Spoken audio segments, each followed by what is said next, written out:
بسم الله الرحمن الرحيم. الذين آتيناهم الكتاب يتلونه حق تلاوته أولئك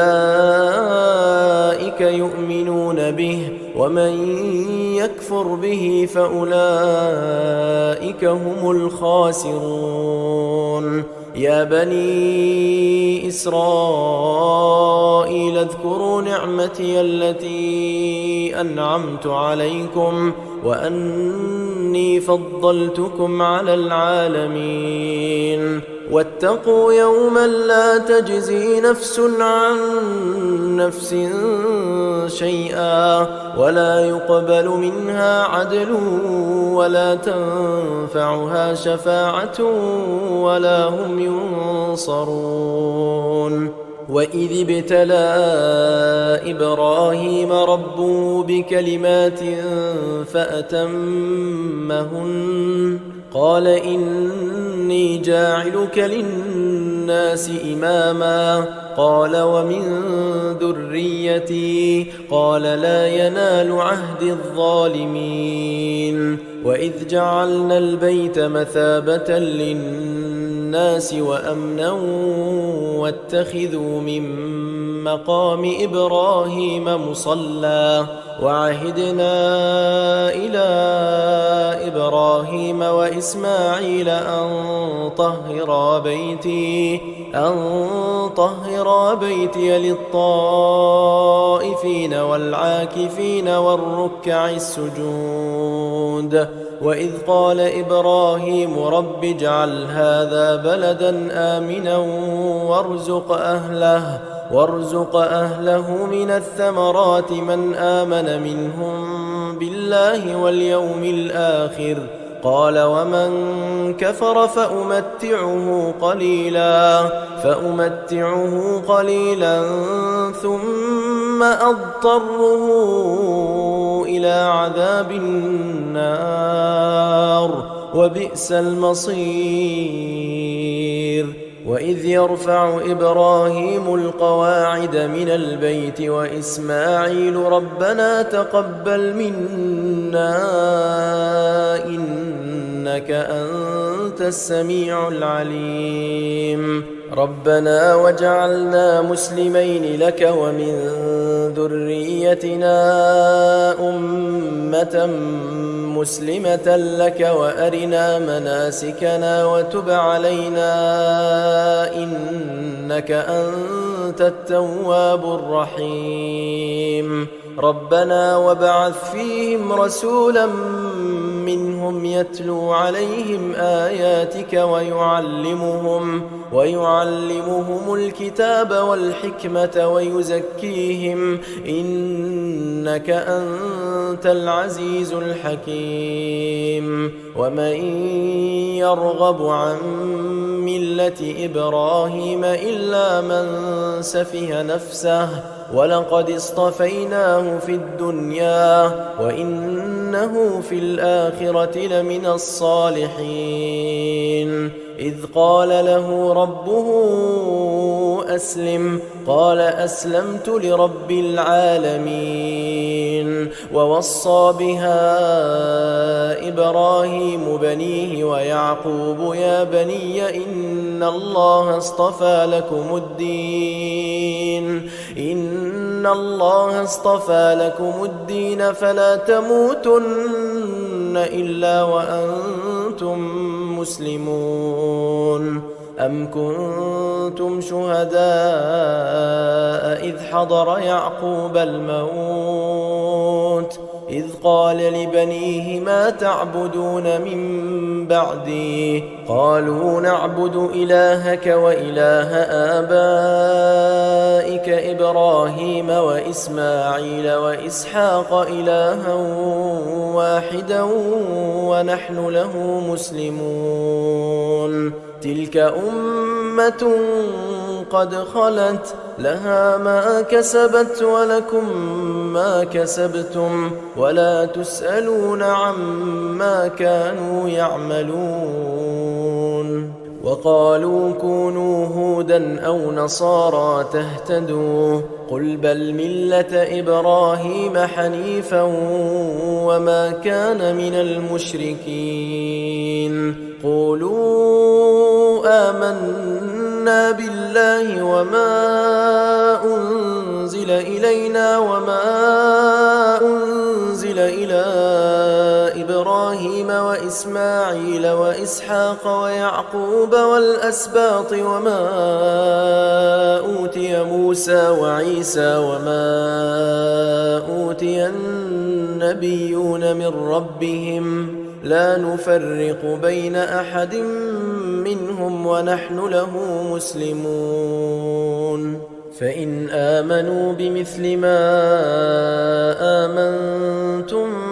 به فقد اهتدوا وإن تولوا فإنما هم في شقاق فسيكفيكهم الله وهو السميع العليم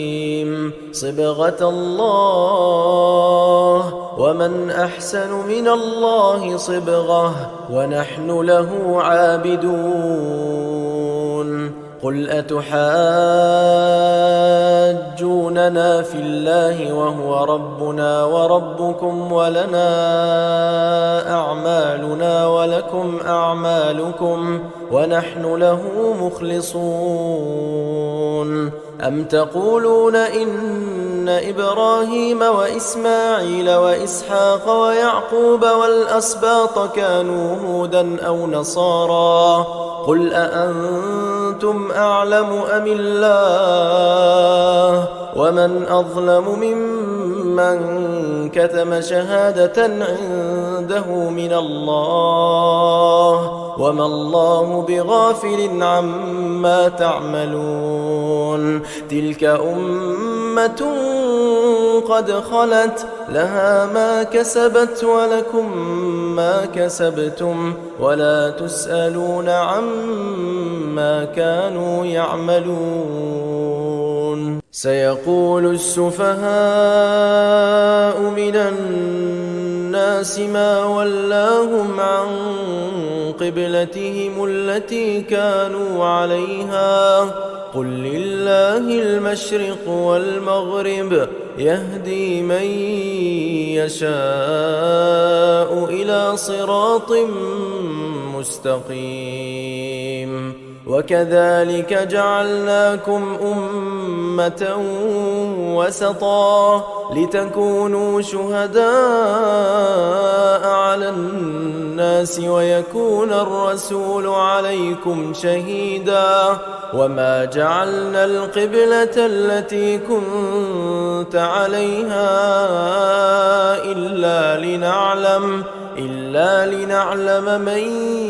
يتبع الرسول ممن ينقلب على عقبيه وإن كانت لكبيرة إلا على الذين هدى الله وما كان الله ليضيع إيمانكم إن الله بالناس لرؤوف رحيم قد نرى تقلب وجهك في السماء فلنولينك قبلة ترضاها فول وجهك شطر المسجد الحرام وحيث ما كنتم فولوا وجوهكم شطره وإن الذين أوتوا الكتاب ليعلمون أنه الحق من ربهم وما الله بغافل عما يعملون ولئن أتيت الذين أوتوا الكتاب بكل آية ما تبعوا قبلتك وما أنت بتابع قبلتهم وما بعضهم بتابع قبلة بعض ولئن اتبعت أهواءهم من بعد ما جاءك من العلم إنك إذا لمن الظالمين. الذين آتيناهم الكتاب يعرفونه كما يعرفون أبناءهم وإن فريقا منهم ليكتمون الحق وهم يعلمون. الحق من ربك فلا تكونن من الممترين. ولكل وجهة هو موليها فاستبقوا الخيرات أينما تكونوا يأت بكم الله جميعا إن الله على كل شيء قدير. ومن حيث خرجت فول وجهك شطر المسجد الحرام وإنه للحق من ربك وما الله بغافل عما تعملون. ومن حيث خرجت فول وجهك شطر المسجد الحرام وحيث ما كنتم فولوا وجوهكم شطره لئلا يكون للناس عليكم حجة إلا الذين ظلموا منهم فلا تخشوهم واخشوني ولأتم نعمتي عليكم ولعلكم تهتدون. كما أرسلنا فيكم رسولا منكم يتلو عليكم آياتنا ويزكيكم ويعلمكم الكتاب والحكمة ويعلمكم ما لم تكونوا تعلمون. فاذكروني أذكركم واشكروا لي ولا تكفرون. يا أيها الذين آمنوا استعينوا بالصبر والصلاة إن الله مع الصابرين. ولا تقولوا لمن يقتل في سبيل الله أموات بل أحياء ولكن لا تشعرون. ولنبلونكم بشيء من الخوف والجوع ونقص من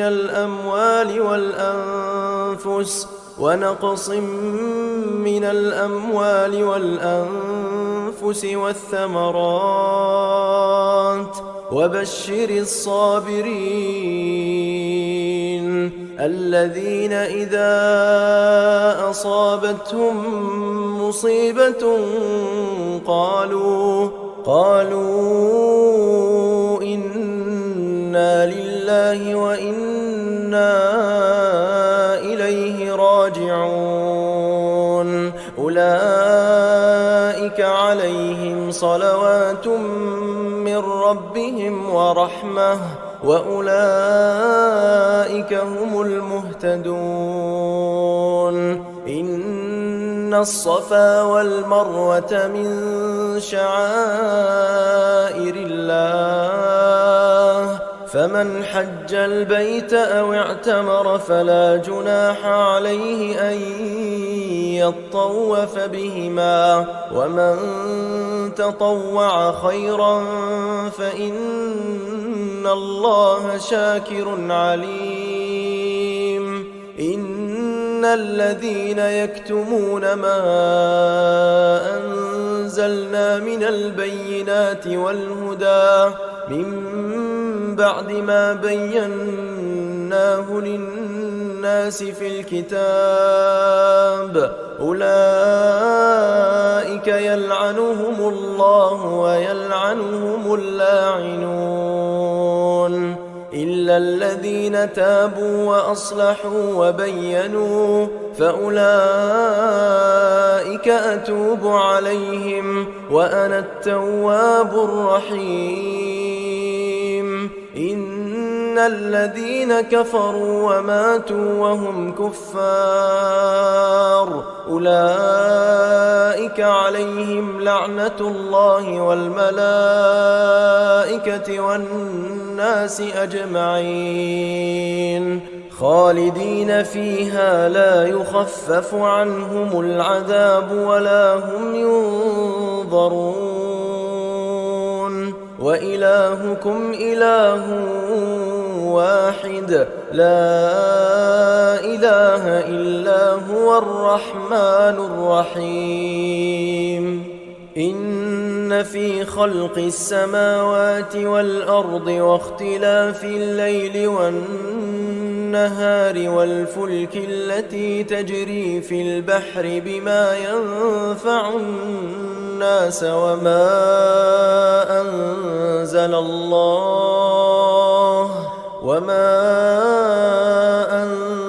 أنزل الله من السماء من ماء فأحيا به الأرض بعد موتها وبث فيها من كل دابة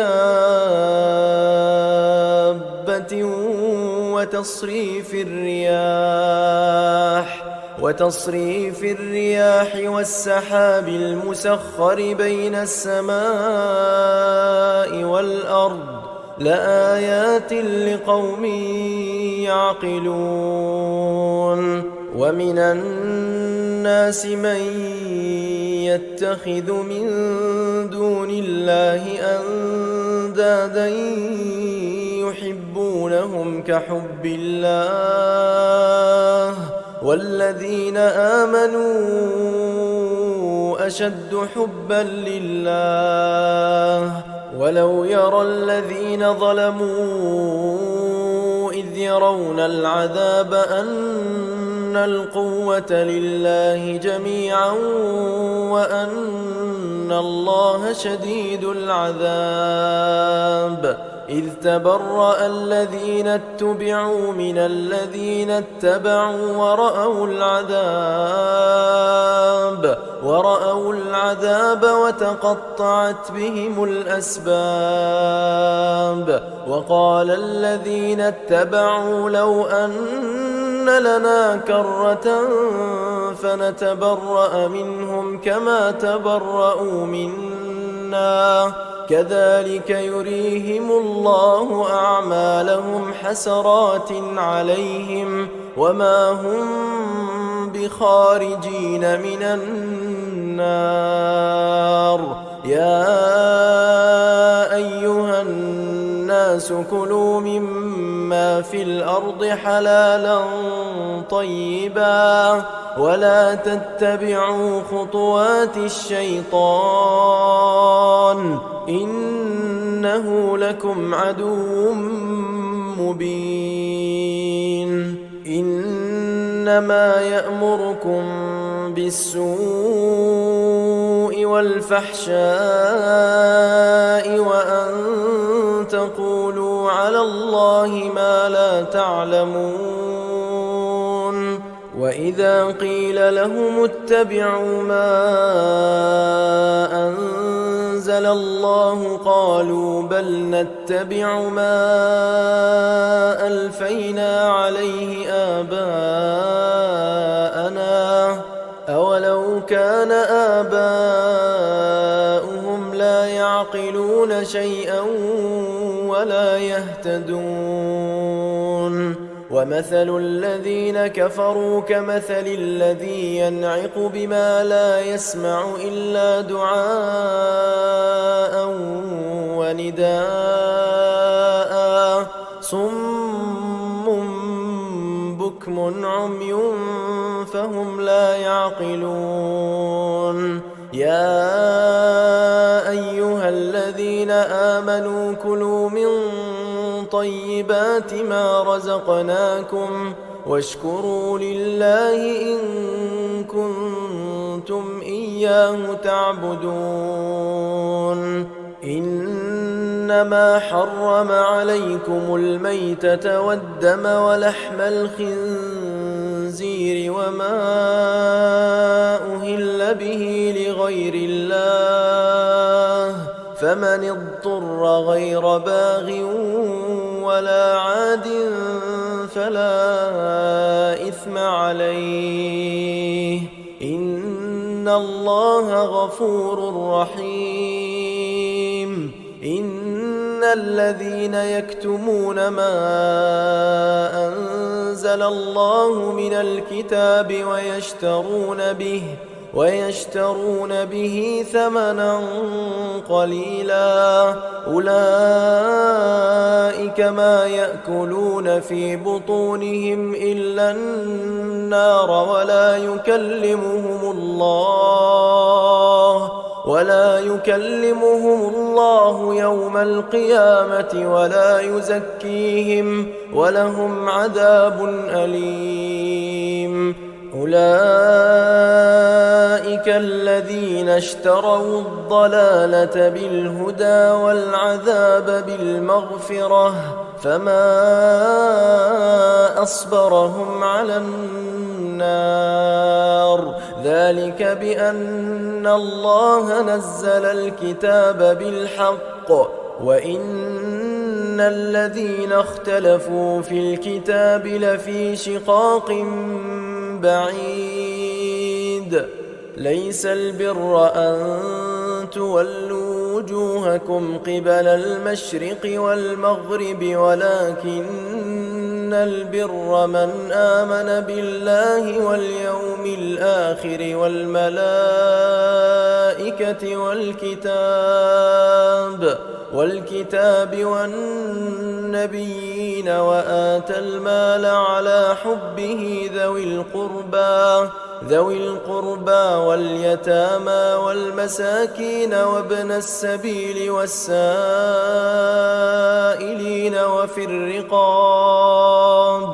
وفي الرقاب وأقام الصلاة وآتى الزكاة والموفون بعهدهم إذا عاهدوا والصابرين في البأساء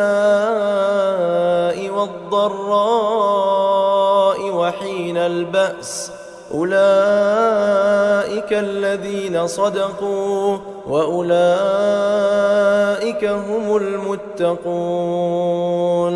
يا أيها الذين آمنوا كتب عليكم القصاص في القتلى، الحر بالحر والعبد بالعبد والأنثى بالأنثى، فمن عفي له من أخيه شيء فاتباع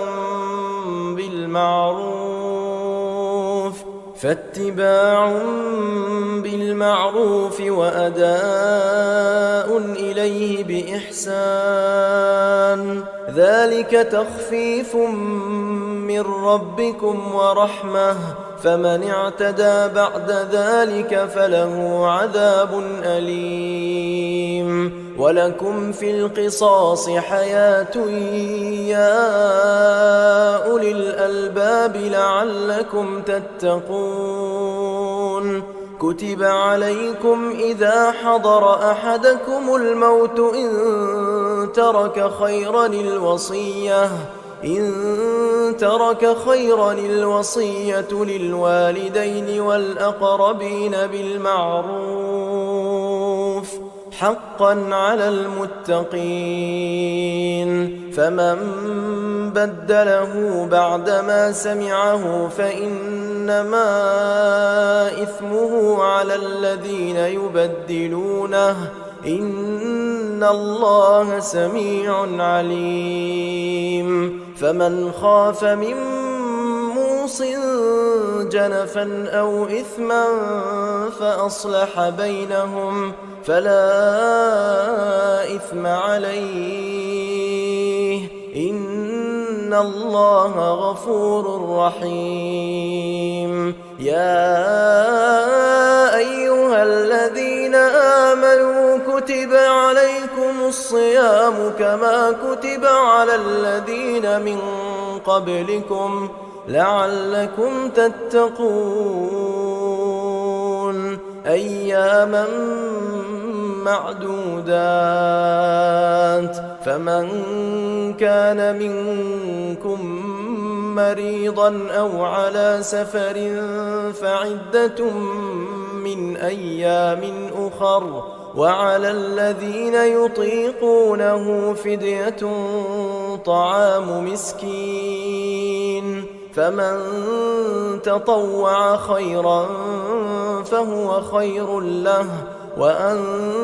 تصوموا خير لكم إن كنتم تعلمون شهر رمضان الذي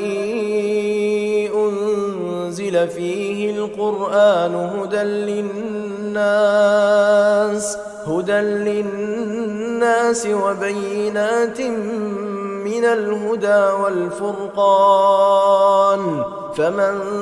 شهد منكم الشهر فليصمه ومن كان مريضا أو على سفر فعدة من أيام أخر يريد الله بكم اليسر ولا يريد بكم العسر ولتكملوا العدة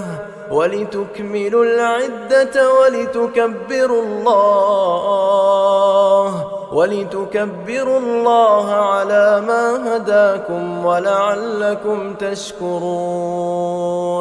وإذا سألك عبادي عني فإني قريب أجيب دعوة الداعي إذا دعان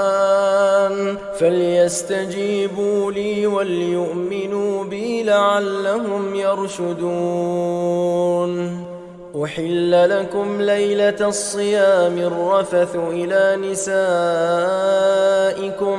هن لباس لكم وأنتم لباس لهن علم الله أنكم كنتم تختانون أنفسكم فتاب عليكم وعفى عنكم فالآن باشروهن وابتغوا ما كتب الله لكم وكلوا واشربوا حتى يتبين لكم الخيط الأبيض من الخيط الأسود من الفجر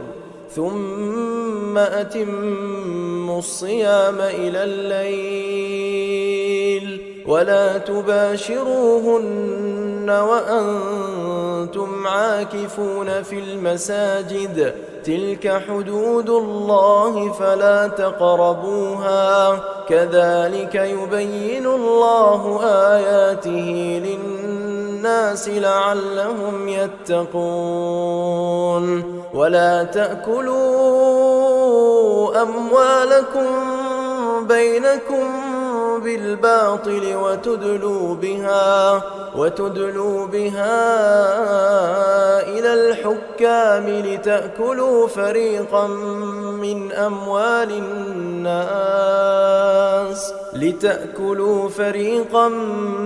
من أموال الناس بالإثم وأنتم تعلمون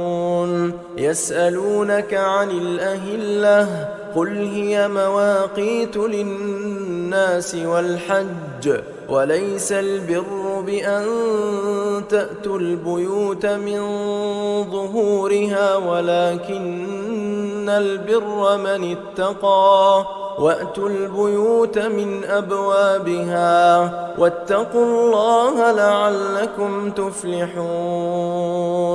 وقاتلوا في سبيل الله الذين يقاتلونكم ولا تعتدوا إن الله لا يحب المعتدين واقتلوهم حيث ثقفتموهم وأخرجوهم من حيث أخرجوكم والفتنة أشد من القتل ولا تقاتلوهم عند المسجد الحرام حتى يقاتلوكم فيه فإن قاتلوكم فاقتلوهم كذلك جزاء الكافرين فإن انتهوا فإن الله غفور رحيم وقاتلوهم حتى لا تكون فتنة ويكون الدين لله فإن انتهوا فلا عدوان إلا على الظالمين الشهر الحرام بالشهر الحرام والحرمات قصاص فمن اعتدى عليكم فاعتدوا عليه بمثل ما اعتدى عليكم واتقوا الله واعلموا أن الله مع المتقين وأنفقوا في سبيل الله ولا تلقوا بأيديكم إلى التهلكة وأحسنوا إن الله يحب المحسنين وأتموا الحج والعمرة لله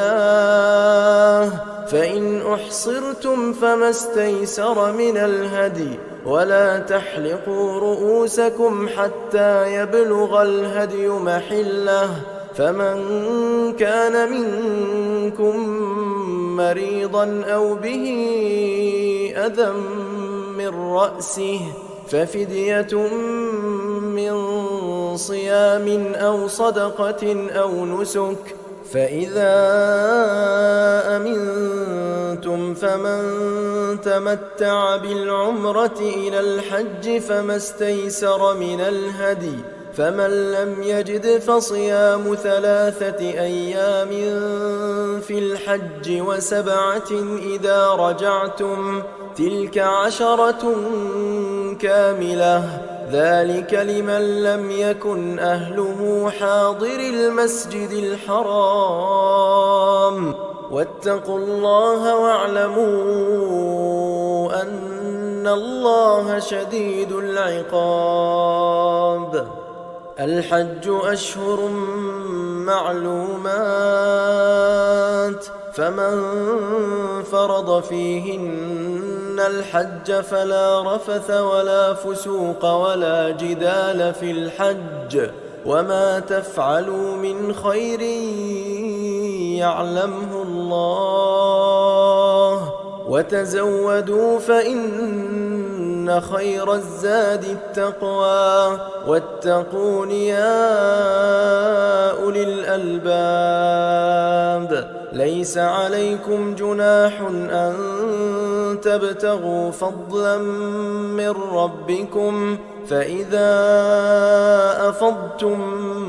من عرفات فاذكروا الله عند المشعر الحرام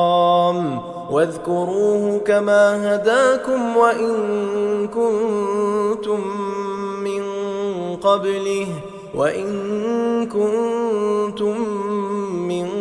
قبله لمن الضالين ثم أفيضوا من حيث أفاض الناس واستغفروا الله إن الله غفور رحيم فإذا قضيتم مناسككم فاذكروا الله كذكركم آباءكم أو أشد ذكرا فمن الناس من يقول ربنا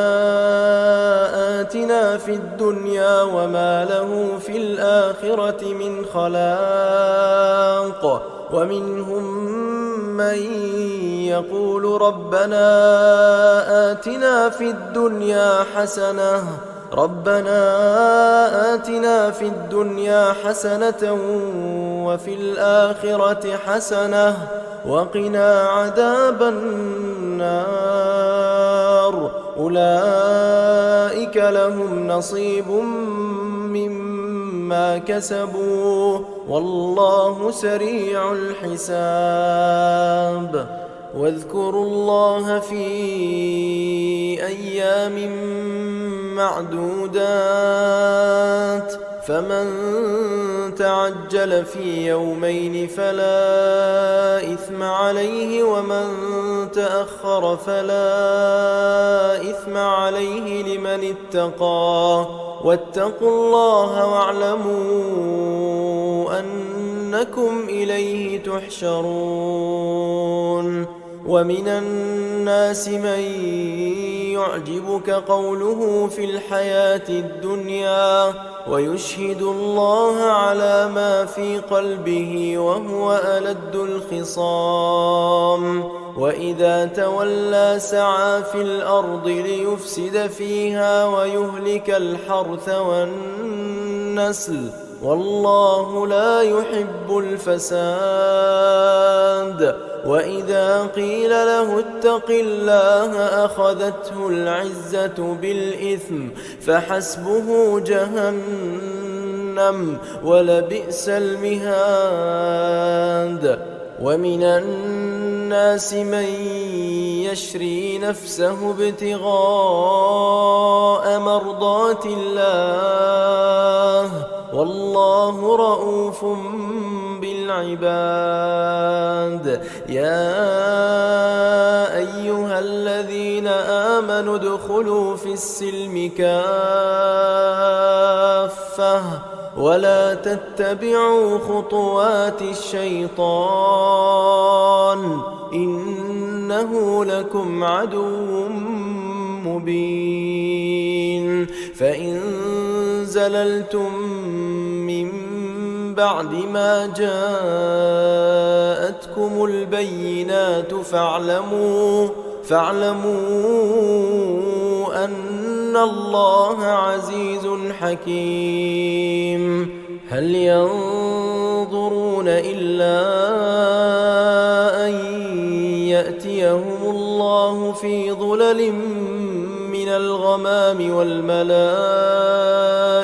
وقضي الأمر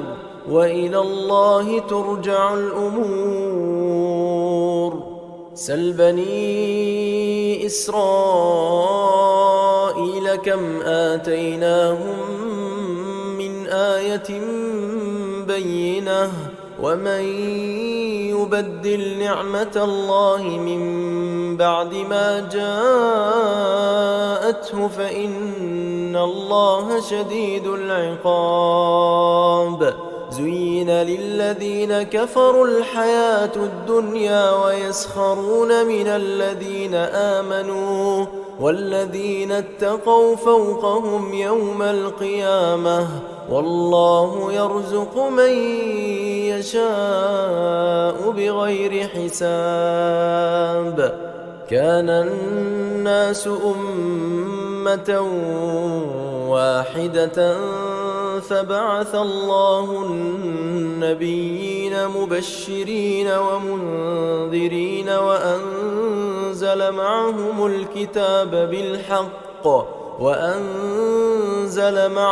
الكتاب بالحق ليحكم بين الناس فيما اختلفوا فيه وما اختلف فيه إلا الذين أوتوه من بعد ما جاءتهم البينات بغيا بينهم فهدى الله الذين آمنوا لما اختلفوا فيه من الحق بإذنه والله يهدي من يشاء إلى صراط مستقيم. أم حسبتم أن تدخلوا الجنة ولما يأتكم مثل الذين خلوا من قبلكم مستهم البأساء والضراء وزلزلوا حتى يقول الرسول والذين آمنوا معه متى نصر الله ألا إن إن نصر الله قريب يسألونك ماذا ينفقون قل ما أنفقتم من خير فللوالدين والأقربين واليتامى والمساكين وابن السبيل وما تفعلوا من خير فإن الله به عليم كتب عليكم القتال وهو كره لكم وعسى أن تكرهوا شيئا وهو خير لكم وعسى أن تحبوا شيئا وهو شر لكم والله يعلم وأنتم لا تعلمون يسألونك عن الشهر الحرام قتال فيه قل قتال فيه كبير وصد عن سبيل الله وكفر به والمسجد الحرام وإخراج أهله منه أكبر عند الله والفتنة أكبر من القتل ولا يزالون يقاتلونكم حتى يردوكم عن دينكم إن استطاعوا ومن يرتدد منكم عن دينه فيمت وهو كافر فأولئك حبطت أعمالهم في الدنيا والآخرة وأولئك أصحاب النار هم فيها خالدون إن الذين آمنوا والذين هاجروا وجاهدوا في سبيل الله أولئك يرجون رحمة الله والله غفور رحيم يسألونك عن الخمر والميسر قل فيهما إثم كبير ومنافع للناس وإثمهما أكبر من نفعهما ويسألونك ماذا ينفقون قل العفو كذلك يبين الله لكم الآيات لعلكم تتفكرون في الدنيا والآخرة ويسألونك عن اليتامى قل إصلاح لهم خير وإن تخالطوهم فإخوانكم والله يعلم المفسد من المصلح ولو شاء الله لأعنتكم إن الله عزيز حكيم ولا تنكحوا المشركات حتى يؤمن ولأمة مؤمنة خير من مشركة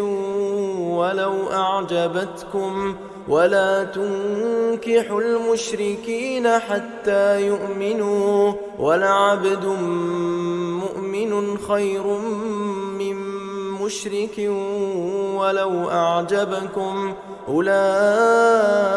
يدعون إلى النار والله يدعو إلى الجنة والمغفرة بإذنه ويبين آياته للناس لعلهم يتذكرون ويسألونك عن المحيض قل هو أذى فاعتزلوا النساء في المحيض ولا تقربوهن حتى يطهرن فإذا تطهرن فأتوهن من حيث أمركم الله إن الله يحب التوابين ويحب المتطهرين نساؤكم حرث لكم فأتوا حرثكم أنى شئتم وقدموا لأنفسكم واتقوا الله واعلموا أنكم ملاقوه وبشر المؤمنين ولا تجعلوا الله عرضة لأيمانكم أن تبروا وتتقوا وتصلحوا بين الناس والله سميع عليم. لا يؤاخذكم الله باللغو في أيمانكم ولكن يؤاخذكم بما كسبت قلوبكم والله غفور حليم. للذين يؤلون من نسائهم تربص 4 أشهر فإن فاءوا فإن الله غفور رحيم. وإن عزموا الطلاق فإن الله سميع عليم. والمطلقات يتربصن بأنفسهن 3 قروء ولا يحل لهن أن يكتمن ما خلق الله في أرحامهن إن كن يؤمن بالله واليوم الآخر وبعولتهن أحق بردهن في ذلك إن أرادوا إصلاحا ولهن مثل الذي عليهن بالمعروف وللرجال عليهن درجة والله عزيز حكيم. الطلاق 2 فإمساك بمعروف أو تسريح بإحسان ولا يحل لكم أن تأخذوا مما آتيتموهن شيئا إلا أن يخافا ألا يقيما حدود الله فإن خفتم ألا يقيما حدود الله فلا جناح عليهما فيما افتدت به تلك حدود الله فلا تعتدوها ومن يتعد حدود الله فأولئك هم الظالمون. فإن طلقها فلا تحل له من بعد حتى تنكح زوجا غيره فإن طلقها فلا جناح عليهما أن يتراجعا إن ظنا أن يقيما حدود الله وتلك حدود الله يبينها لقوم يعلمون. وإذا طلقتم النساء فبلغن أجلهن فأمسكوهن بمعروف أو سرحوهن بمعروف ولا تمسكوهن ضرارا لتعتدوا ومن يفعل ذلك فقد ظلم نفسه ولا تتخذوا آيات الله هزوا واذكروا نعمة الله عليكم وما أنزل عليكم من الكتاب والحكمة يعظكم به واتقوا الله واعلموا أن الله بكل شيء عليم. وإذا طلقتم النساء فبلغن أجلهن فلا تعضلوهن أن ينكحن أزواجهن إذا تراضوا بينهم بالمعروف،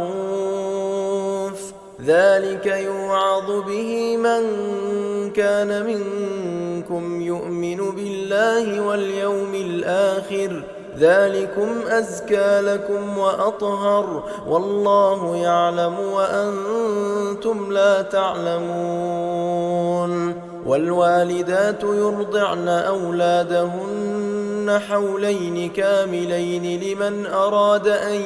يتم الرضاعة، وعلى المولود له رزقهن وكسوتهن بالمعروف، لا تكلف نفس إلا وسعها، لا تضار والدة بولدها ولا مولود له بولده، وعلى الوارث مثل ذلك، فإن أرادا فصالا عن تراض منهما وتشاور فلا جناح عليهما، وإن أردتم أن تسترضعوا أولادكم فلا جناح عليكم إذا سلمتم ما آتيتم بالمعروف، واتقوا الله واعلموا أن الله بما تعملون بصير. والذين يتوفون منكم ويذرون أزواجا يتربصن بأنفسهن 4 أشهر و10، فإذا بلغن أجلهن فلا جناح عليكم فيما فعلن في أنفسهن بالمعروف، والله بما تعملون خبير. ولا جناح عليكم فيما عرضتم به من خطبة النساء أو أكننتم في أنفسكم، علم الله أنكم ستذكرونهن ولكن لا تواعدوهن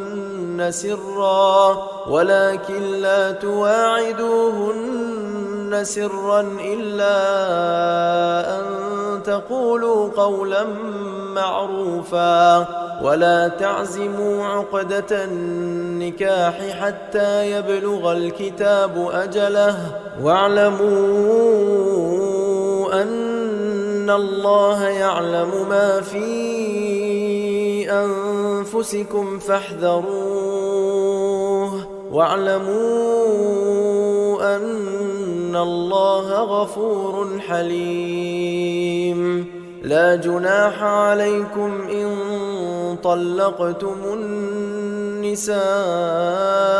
ما لم تمسوهن أو تفرضوا لهن فريضة، ومتعوهن على الموسع قدره وعلى المقتر قدره متاعا بالمعروف حقا على المحسنين. وإن طلقتموهن من قبل أن تمسوهن وقد فرضتم لهن فريضة فنصف ما فرضتم إلا أن يعفون أو يعفو الذي بيده عقدة النكاح، وأن تعفوا أقرب للتقوى، ولا تنسوا الفضل بينكم، إن الله بما تعملون بصير. حافظوا على الصلوات والصلاة الوسطى وقوموا لله قانتين، فإن خفتم فرجالا أو ركبانا فإذا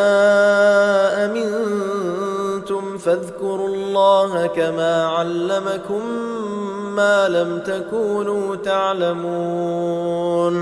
والذين يتوفون منكم ويذرون أزواجا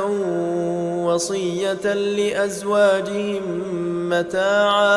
متاعا إلى الحول غير إخراج فإن خرجن فلا جناح عليكم فيما فعلن في أنفسهن من معروف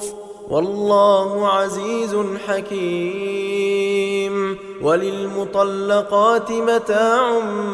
بالمعروف حقا على المتقين كذلك يبين الله لكم آياته لعلكم تعقلون ألم تر إلى الذين خرجوا من ديارهم وهم ألوف حذر الموت فقال لهم الله موتوا ثم أحياهم إن الله لذو فضل على الناس ولكن أكثر الناس لا يشكرون وقاتلوا في سبيل الله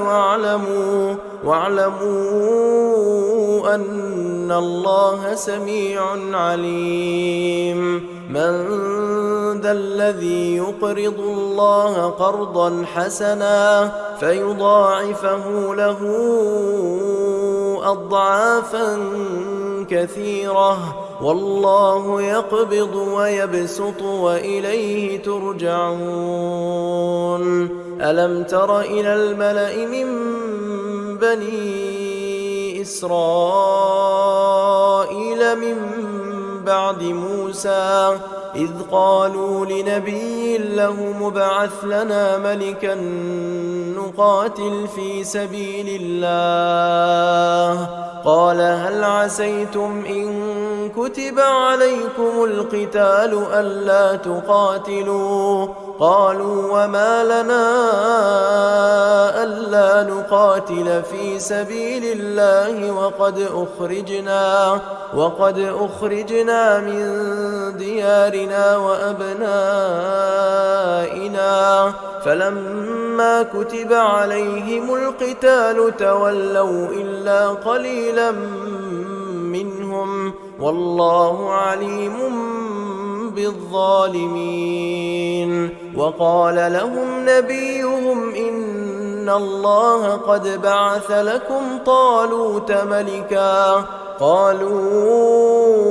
أنى يكون له الملك علينا ونحن أحق بالملك منه ولم يؤت سعة من المال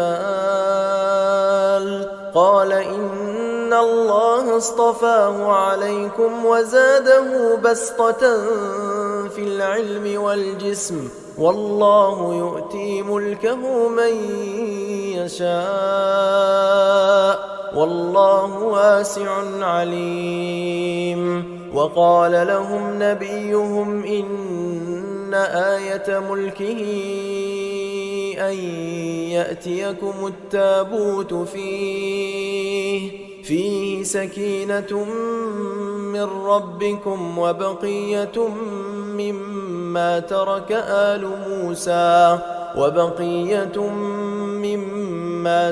آل موسى وآل هارون تحمله الملائكة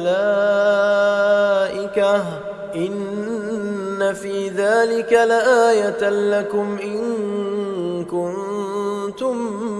مؤمنين فلما فصل طالوت بالجنود قال إن الله مبتليكم بنهر فمن شرب منه فليس مني ومن لم يطعمه فإنه مني إلا من اغترف غرفة بيده فشربوا منه إلا قليلا منهم فلما فلما جاوزه هو والذين آمنوا معه قالوا لا طاقة لنا اليوم بجالوت وجنوده قال الذين يظنون أنهم ملاقو الله كم من فئة قليلة غلبت فئة كثيرة بإذن الله والله مع الصابرين ولما برزوا لجالوت وجنوده قالوا ربنا أفرغ علينا صبرا وثبت أقدامنا وانصرنا على القوم الكافرين فهزموهم بإذن الله وقتل داود جالوت وآتاه الله الملك والحكمة وعلمه مما يشاء ولولا دفع الله الناس بعضهم ببعض لفسدت الأرض ولكن الله ذو فضل على العالمين تلك آيات الله نتلوها عليك بالحق وإنك لمن المرسلين تلك الرسل فضلنا بعضهم على بعض منهم من كلم الله ورفع بعضهم درجات وآتينا عيسى ابن مريم البينات وأيدناه بروح القدس ولو شاء الله ما اقتتل الذين من بعد ما جاءتهم البينات ولكن اختلفوا فمنهم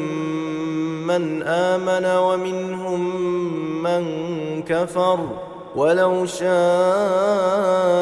الله ما اقتتلوا ولكن الله يفعل ما يريد يا أيها الذين آمنوا أنفقوا مما رزقناكم من قبل أن يأتي يوم لا بيع فيه ولا خلة ولا شفاعة والكافرون هم الظالمون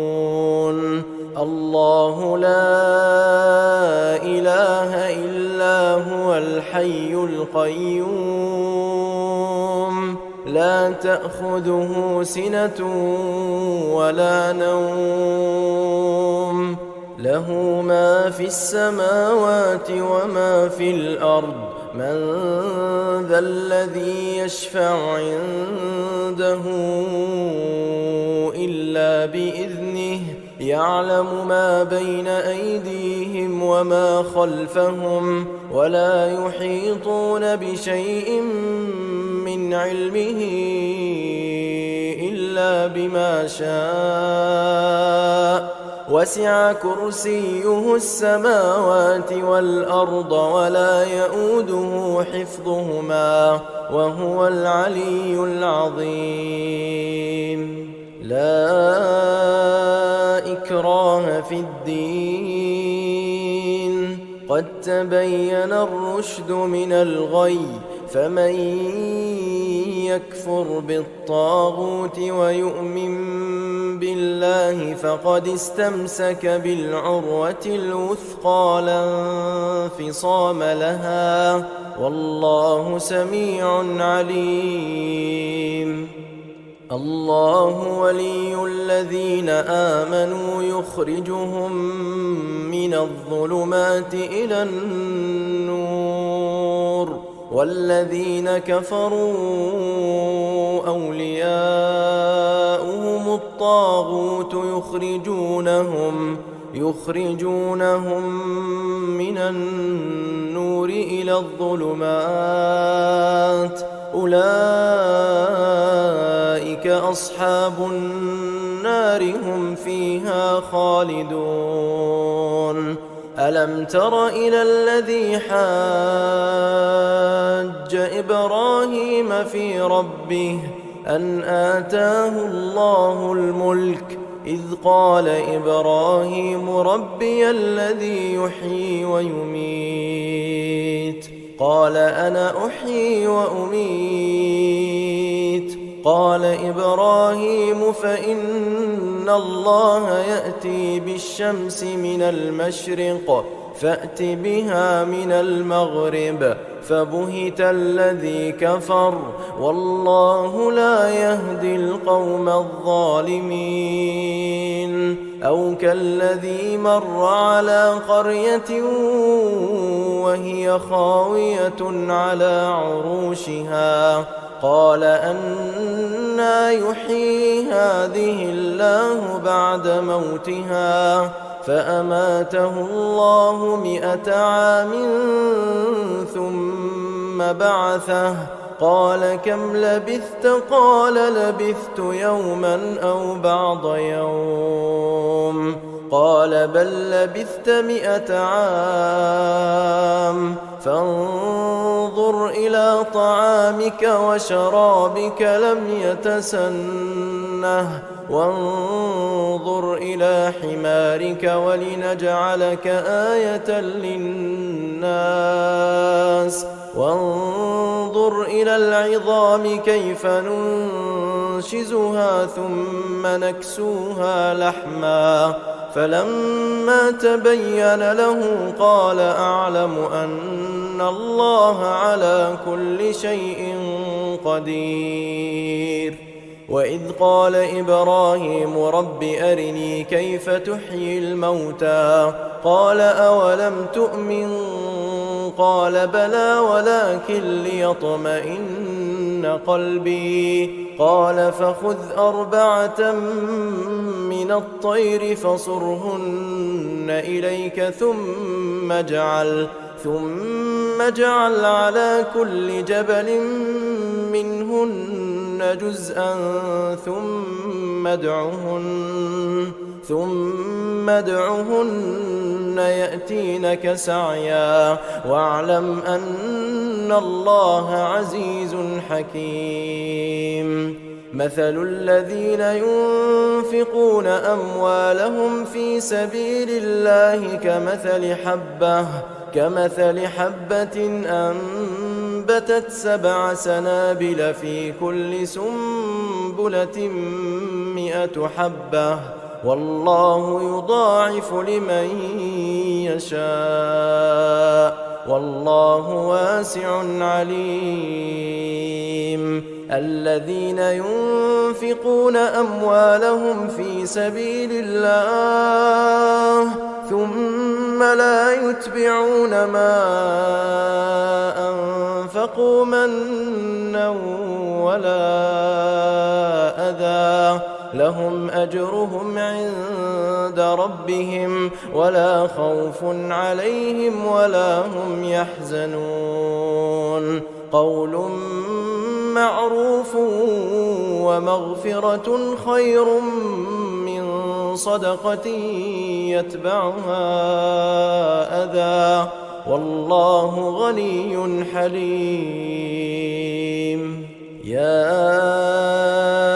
أيها الذين آمنوا لا تبطلوا صدقاتكم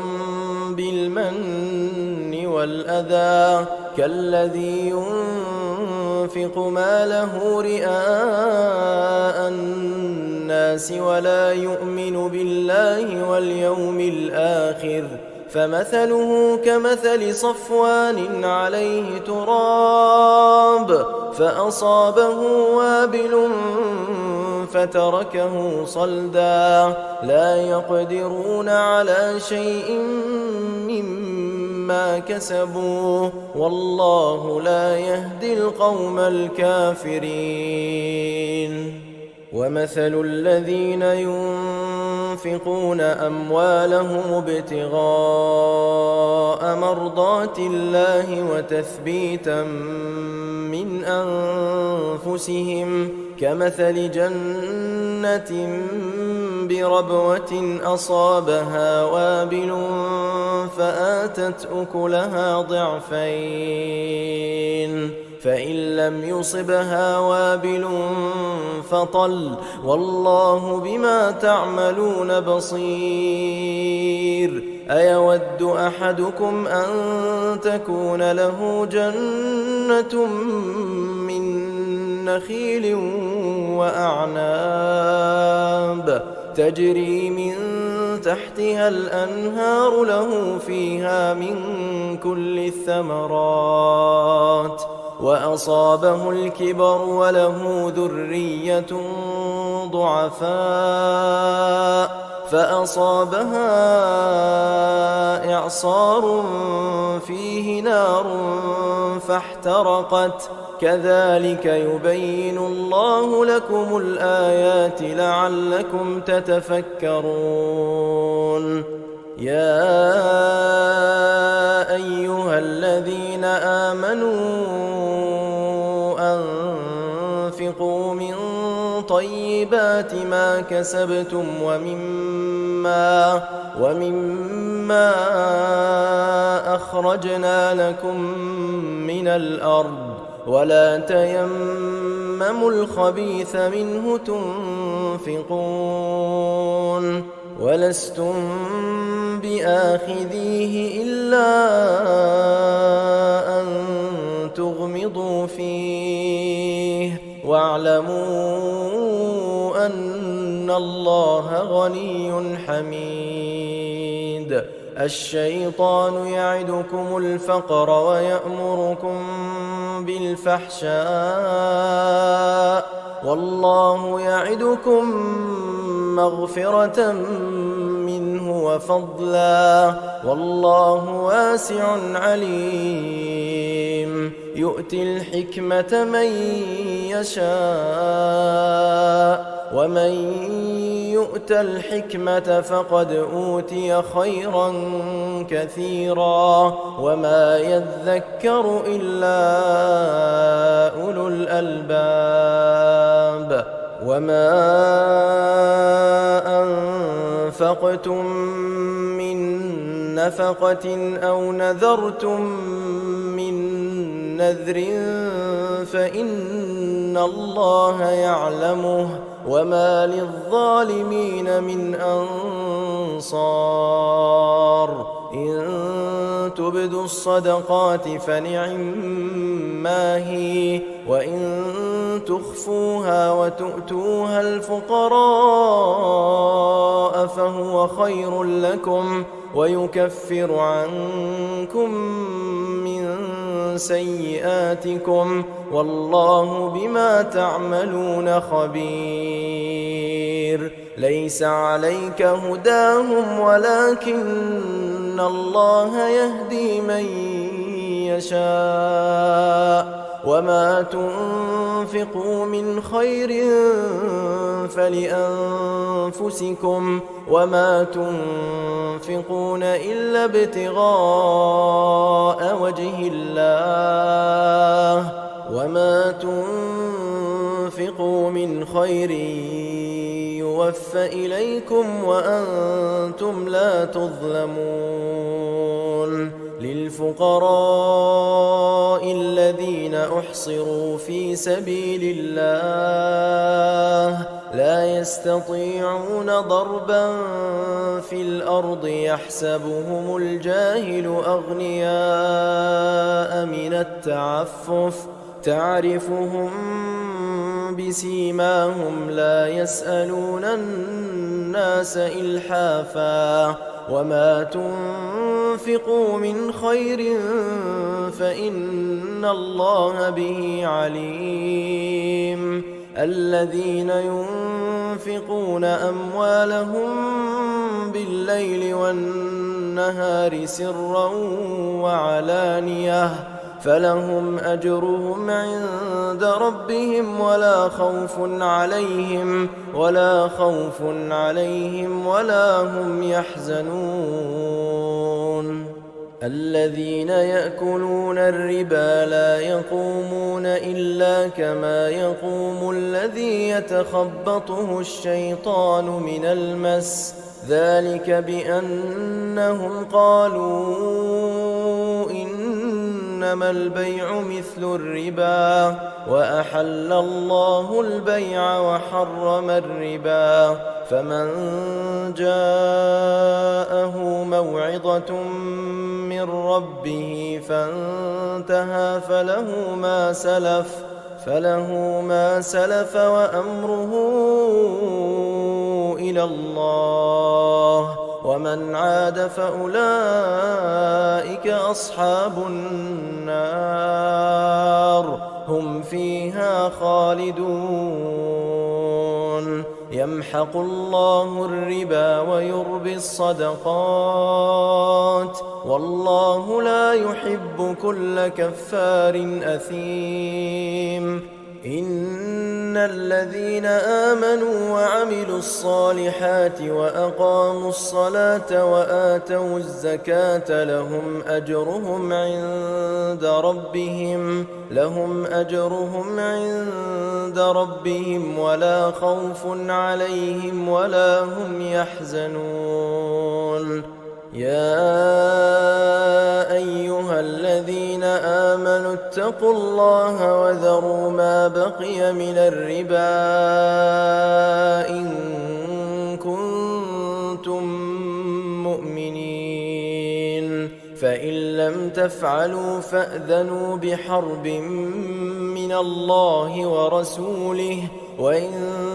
تبتم فلكم رؤوس أموالكم لا تظلمون ولا تظلمون. وإن كان ذو عسرة فنظرة إلى ميسرة، وأن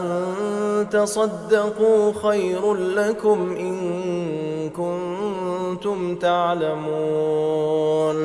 واتقوا يوما ترجعون فيه إلى الله ثم توفى كل نفس ما كسبت وهم لا يظلمون. يا أيها الذين آمنوا إذا تداينتم بدين إلى أجل مسمى فاكتبوه، وليكتب بينكم كاتب بالعدل ولا يأب كاتب أن يكتب كما علمه الله، فليكتب وليملل الذي عليه الحق وليتق الله ربه ولا يبخس منه شيئا، فإن كان الذي عليه الحق سفيها أو ضعيفا أو لا يستطيع أن يمل هو فليملل وليه بالعدل، واستشهدوا شهيدين من رجالكم، فإن لم يكونا رجلين فرجل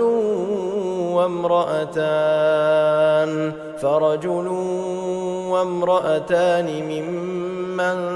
ترضون من الشهداء أن تضل إحداهما فتذكر إحداهما الأخرى، ولا يأبى الشهداء إذا ما دعوا، ولا تسأموا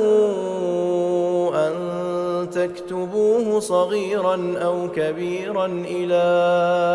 أجله، ذلكم أقسط عند الله وأقوم للشهادة وأدنى ألا ترتابوا، إلا أن تكون تجارة حاضرة تديرونها بينكم، فليس عليكم جناح ألا تكتبوها، وأشهدوا إذا تبايعتم ولا يضار كاتب ولا شهيد وإن تفعلوا فإنه فسوق بكم واتقوا الله ويعلمكم الله والله بكل شيء عليم. وإن كنتم على سفر ولم تجدوا كاتبا فرهان مقبوضة فإن أمن بعضكم بعضا فليؤدي الذي اؤتمن أمانته وليتق الله ربه ولا تكتموا الشهادة ومن يكتمها فإنه آثم قلبه والله بما تعملون عليم. لله ما في السماوات وما في الأرض وإن تبدوا ما في أنفسكم أو تخفوه يحاسبكم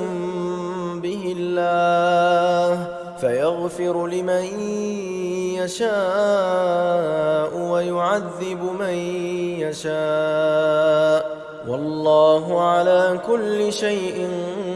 قدير. آمن الرسول بما أنزل إليه من ربه والمؤمنون كل آمن بالله وملائكته وكتبه ورسله لا نفرق بين أحد من رسله وقالوا سمعنا وأطعنا غفرانك ربنا وإليك المصير. لا يكلف الله نفسا إلا وسعها لها ما كسبت وعليها ما اكتسبت ربنا لا تؤاخذنا إن نسينا أو أخطأنا ربنا ولا تحمل علينا إصرا كما حملته على الذين من قبلنا ربنا ولا تحملنا ما لا طاقة لنا به واعف عنا واغفر لنا وارحمنا أنت مولانا فانصرنا على القوم الكافرين.